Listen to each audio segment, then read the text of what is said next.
నమస్కారం. మాఘపురాణం 18వ రోజు పారాయణలోకి వచ్చాం. ఎలాంటి వాళ్ళైనా వాళ్ళు తెలియక చేసినా, తెలిసి చేసినా కూడా మాఘమాసమందలి నదీ స్నానం అత్యంత పుణ్యఫలాన్ని ఇస్తుంది అనటానికి మరో వృత్తాంతాన్ని చెప్తానంటున్నారు. అంటే తెలియకుండా పొద్దున్నే ఏదైనా పనుండి పొద్దున్నే స్నానం చేసినా, తెల్లవారి బయటికి రాగానే సూర్యుడిని చూసినా కూడా మనకు ఫలితం లభిస్తుందండి. దాని గురించి చెప్తున్నారనమాట.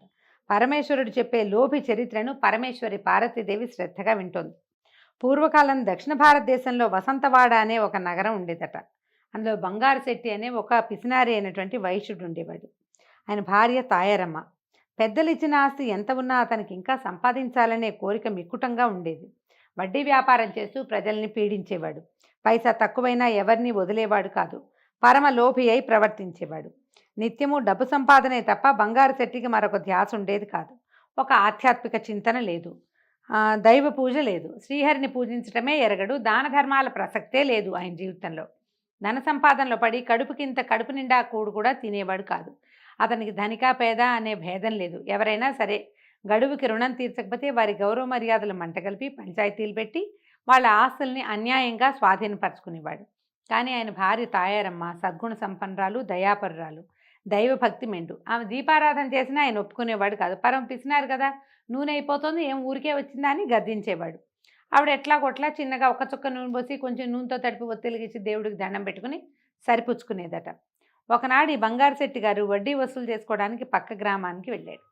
ఆనాటి రాత్రి వాళ్ళ ఇంటికి ఒక పండు వృద్ధ బ్రాహ్మడు వచ్చి, అమ్మా నేను బ్రాహ్మణుణ్ణి, నా గ్రామం ఇంకా చాలా దూరంలో ఉంది, ఇప్పటికే చాలా చీకటి పడింది, మాఘమాసం అవటం వల్ల చలిగాలులు తీవ్రంగా వీస్తున్నాయి, కాబట్టి నా యందు దయించి ఈ రాత్రికి మీ ఇంటి అరుగు మీద పడుకొని తల్లి, నీకు ఎంతైనా పుణ్యం ఉంటుందని బతిమలాడాడు. సరే ఈవిడేం చేసిన ముసలాయన్ని చూసి జాలిపడి అరుగు ఒకసారి ఊడ్చి ఒక దుప్పటి చాప ఇచ్చి పడుకుంటుంది. ఈవిడ ఒక పండు తెచ్చిచ్చి ఆయన పడుకుందామనుకున్నాడు. సరే ఆమె భర్త ఎలాగూ లేడు కాబట్టి ఆవిడ ఇంట్లోకి వెళ్ళి ఒక పండు ఏదో పట్టుకొచ్చింది ఆయన చేతిలో పెట్టి, అయ్యా మీరు ఇందాక మాఘస్నానం చేసి వెళ్తానన్నారు, మాఘస్నానం అంత మంచిదా, ఆ మాఘస్నానం ఇంత ఫలితాన్ని ఇస్తుందా, మంచిదా, దానివల్ల ఏమిటండి అని అడిగితే ఆయన ఏం చేశాడు, ఆ పండు చేతితో పుచ్చుకుని, అమ్మ మాఘమాస మహాత్మ్యం అంతా నేను చెప్పలేను కానీ ఎక్కడైనా సరే మాఘమాసంలో నిత్యము నది ఎందు కానీ కాలవి ఎందు కానీ ఏ నీటి తావి ఎందైనా సరే సూర్యుడు ఉదయిస్తూ ఉండగానే స్నానం చేస్తే విశేష పుణ్య ఫలితం కలుగుతుంది. ఉదయమే స్నానం చేయటం, మహావిష్ణువుని పూజించటం, దేవాలయాలకు వెళ్ళి అర్చన చేయటం, తులసి దళాలతోటి శ్రీమన్నారాయణునికి అర్చన చేయటం, స్వామి ప్రసాదాన్ని స్వీకరించటం, విష్ణు పురాణాన్ని లేదా మాఘ పురాణాన్ని చదవటం, నెలాఖరున బ్రాహ్మణ సమారాధన, దాన ధర్మాలు చేయటం ఇత్యాది సత్కార్యాలు చేస్తే మానవుడి సర్వపాపాలు హరించిపోతాయి. నెల రోజులు చేయలేని వారు ఒక్కరోజైనా కనీసం పర్వదినాల్లో అయినా, అంటే ఏకాదశి, ద్వాదశి, పౌర్ణమి తిథుల్లో స్నానం చేసినా కూడా విశేషమైన పుణ్య ఫలితమే లభిస్తుందమ్మా. సకల సంపదలు, ఆయురారోగ్య ఐశ్వర్యాలు, అవి లభించి పుత్ర సంతానం కూడా కలుగుతుంది. మహాఘోర పాపాలన్నింటినీ మటుమాయం చేస్తుంది. నేను అనుభవపూర్వకంగా చెప్తున్నానమ్మా అని చెప్పాడు.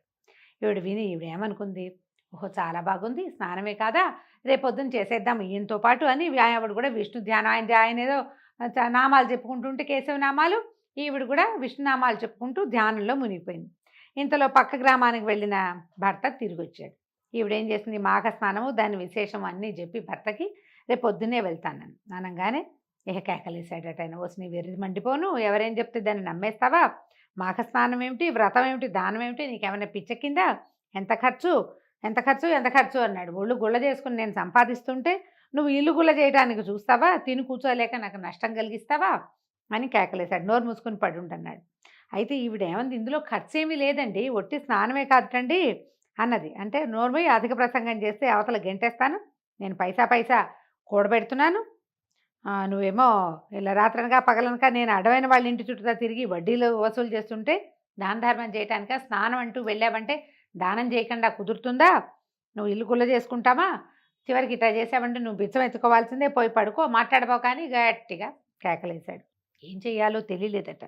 పరిపరి విధాల ఆలోచించి ఎలాగైనా మాఘనది స్నానం చేయాలని నిర్ణయానికి వచ్చి ఎప్పుడు తెల్లారుతుందా, ఎప్పుడు నది స్నానానికి వెళ్ళిపోదామా అని శ్రీహరిని ధ్యానించుకుంటూ ఆత్రంగా ఎదురు చూస్తోంది.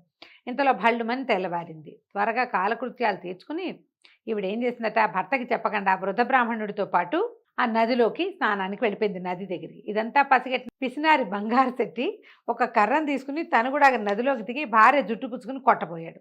ఆ పెనుగులాటలోనే వాళ్ళకి తెలియకుండా ఇద్దరు నది నీళ్ళల్లో మునిగి తేలటంతో మాఘ స్నాన ఫలితం దక్కింది వాళ్ళకి.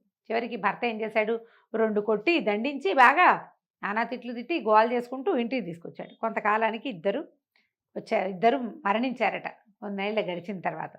తాయారమ్మని తీసుకుపోవటానికి విష్ణుదూతలొచ్చి బంగారు రథం మీద ఎక్కించుకుని తీసుకుపోతున్నారట. మా భర్త బంగారు శెట్టిని యమదూతలు వచ్చి తీసుకుపోతున్నారు. ఆవిడకేమో విష్ణుదూతలు వచ్చారు, విష్ణు పార్షదులు. ఈయనకేమో యమదూతలు వచ్చారు. ఈవిడేమంది, ఈ భర్తని యమదూతలు తీసుకెళ్ళిపోవడం చూసినటువంటి తాయారమ్మ గారు యమభటులతో, బాబు బాబు ఆగండి నాయనా, ఇదేమన్యాయం, నన్నేమో వైకుంఠానికి, వీళ్ళు చూస్తే పద్మమాలలు అవి ధరించి అంటే బ్రహ్మాండంగా ఉన్నారు దేవపురుషుల్లాగా, మీరేమో యమకింకర్లు కనపడుతున్నారు, నన్ను వాళ్ళు తీసుకుపోతున్నారు, మా ఆయనేమో మీరు తీసుకుపోతున్నారు ఏమిటి నాయనా, భార్యాభర్తలు అన్న తర్వాత ఇద్దరం సమానమే కదా అని అడిగేసరికల్లా, అమ్మా ఓ పుణ్యాత్మురాలివి నువ్వు మాఘమాస స్నానం చేసావు, అంచేత నీకు ఈ సద్గతి వచ్చింది. మరి నీ భర్త నిత్యం ఈ ధనాశతోటి ఏ భగవంతుడినైనా ధ్యానించాడా? లేదు. పైపెచ్చు ప్రజల్ని హింసించి పీడించి డబ్బులు లాక్కుని పాపం మూట కట్టుకున్నాడు. భగవద్భక్తి లేని పాపులు నరకానికి కాక ఇంకెక్కడికి పోతారమ్మా, అందుకని మేము నరకాన్ని తీసుకుపోతున్నాం, నీ దారి నువ్వు హాయిగా బొమ్మన్నారు. అనేసరికి ఈ తాయారమ్మ భార్య యమభటులతోటి వాగ్వాదానికి దిగించారు. సరే, నేను ఒక్కసారి మాఘస్నానం చేస్తే నాకు ఇంత పుణ్యఫలం వస్తే, నాతో కొడుతూ పెనుగులాడుతూ నన్ను కొడుతూ నా భర్త కూడా నదీ స్నానం చేశాడు, మేమిద్దరం సరిగంగ స్నానాలు చేసినట్టే కదా, ఒకళ్ళకి వైకుంఠ ప్రాప్తి ఇంకోళ్ళకి నరక ప్రాప్తి లభించడంలో న్యాయమేముంది, యమధర్మరాజు దగ్గర వ్యత్యాసాలు ఉండవు కదా బాబు అని అడిగింది. ఈ మాటలకి యమదూతలు అవాక్కైపోయారట. అవునా, ఇతను కూడా స్నానం చేశాడా అని ఆశ్చర్యపోయారు. సందిగ్ధంలో పడి చిత్రగుప్తుడి వద్దకు వెళ్ళి అందులో ఉన్న న్యాయాలు చెప్పమన్నారు. అడిగారు, ఆ అమ్మాయి ఇలా అడుగుతుంది, ఇప్పుడు ఏం చేయమంటారు అని. ఇప్పుడు చిత్రగుప్తుడు ఏం చేశాడట, పాపపుణ్యాలన్నీ బేరు చేసుకుని, అంటే ఆయన చిట్టా ముందు నుంచి రాస్తున్నారు, ఈయన పరమ పిసినారి, పెళ్ళాన్ని నదిలో నది నీళ్ళతో స్నానం చేయడానికి కూడా ఒప్పుకోడు, పరమ పాపిష్టివాడు, వీడికి నరకం అని రాసి పెట్టారు. ఆమె అప్పుడు మునుగుతూ కేశవనామాలు చదువుకుంది, గోవింద మాధవ జనార్దన మధుసూదన అనిరుద్ధ అని అందరినీ పిలిచింది. వాళ్ళందరూ సిద్ధంగా ఉన్నారు ఈవిడికి వైకుంఠ ప్రాప్తి ఇవ్వడం కోసం. ఆయన ఏం పిలవలేదు కదా, పెళ్ళంతో పినుగులాడుతున్నాడు, స్నానం అయితే చేశాడు కానీ.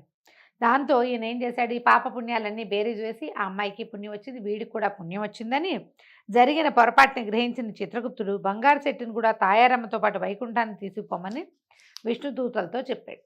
చెప్పాక ముందే వైకుంఠానికి చేరిన తాయారమ్మ భర్త రాక కోసం ఎదురు చూస్తోందట. ఇంతలో విష్ణుదూతలు బంగారు చెట్టును కూడా వైకుంఠానికి తీసుకొచ్చారు. భార్యాభర్తలిద్దరూ వైకుంఠంలో సుఖంగా గడిపారు. ఇది చెప్తున్నారన్నమాట. ప్రియసఖి పార్వతి విన్నవా, పరమలోభికి కూడా ఒక్కసారి మాఘమాసంలో నదీ స్నానం చేయటం వల్ల కలిగిన ఫలితం, మరి ఇంకా మాఘమాసం 30 రోజులు నదీ స్నానం చేయటం వల్ల ఎలాంటి ఫలితం కలుగుతుందో ఊహించగలమా? అది ఊహించనలవి కాదు. కాబట్టి మాఘమాస వ్రతం మోక్షదాయకం అనటంలో ఎలాంటి సందేహము లేదని పరమేశ్వరుడు పార్వతీదేవికి తెలియజేశాడు. ఈ కథలు విన్నప్పుడు ఓసారి స్నానం చేస్తే అలా అయిపోతుందా, ఇట్లా ఆలోచిస్తామండి మనం. మనని ఆ వైపుకి తీసుకెళ్ళటం కోసమే ఇలాంటి కథలు చెప్పబడతాయి. ఒకసారి కాదు, మనకు అవకాశం ఉంది రోజు చేద్దాము, అవకాశం ఉంది రోజు పురాణం విందాం, అవకాశం ఉంది రోజు కొంచెం పూజ చేసుకుందాము, విష్ణు పూజ చేద్దాం, అవకాశం ఉంది ఏదైనా దేవాలయానికి వెళ్దాం, అవకాశం లేదు అయ్యో రాలేకపోతున్నాము, ఈ సంవత్సరం ఇలా పోయింది అని బాధపడండి. కనీసం ఈ సంవత్సరం కుదరలేదు, మాఘమాసం చాలా మంచి రోజులట అని ఆలోచించినా కూడా మనకి కొంత ఫలితం లభిస్తుంది. లోపల భగవంతుని పట్ల భక్తి, ఆసక్తి, ఆస్థ ఉండాలని చెప్పబడుతుంది. పురాణం ఈ రకంగా చెప్తారు. దీంతో ఈరోజు పారాయణ పూర్తయిందండి. రేపు ఉదయం 19వ రోజు పారాయణలో మళ్ళీ కలుసుకుందాం. నమస్కారం.